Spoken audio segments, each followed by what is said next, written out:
Okay, so function machines, right? So A is saying if an input of -9 is put into each of the machines at the right, what's the output? So they want it put in individually, right? So let's do function A first, right? Function A is y equals x squared plus 3.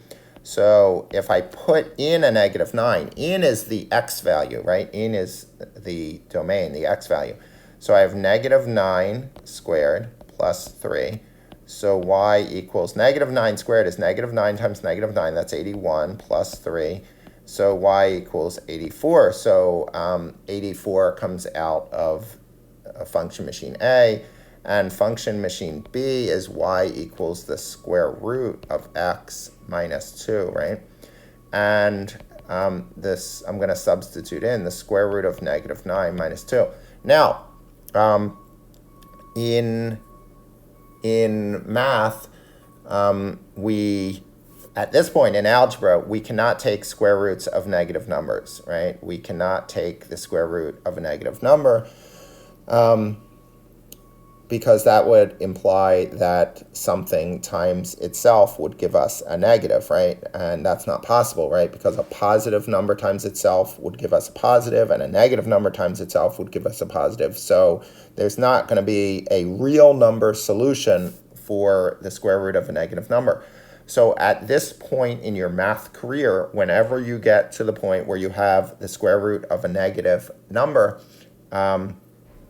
we would write no solution, or no real number solution, right? A no solution.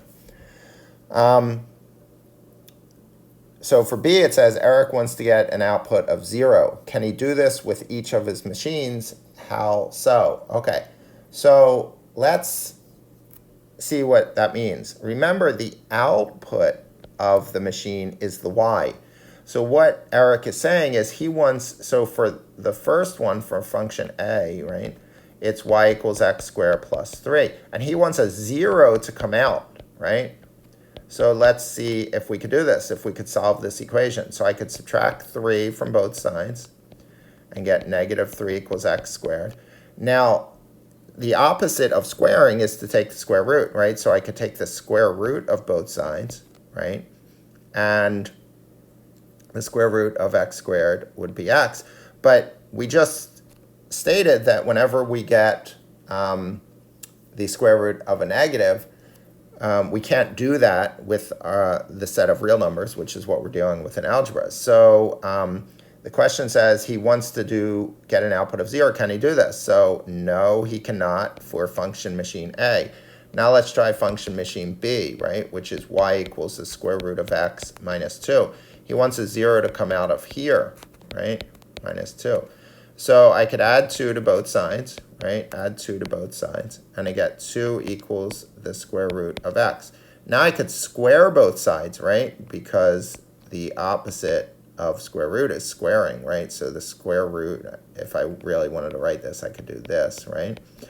And I get 4 equals, this square root squared just cancels out, right? And I get x equals 4. So yes, he can when the input is 4.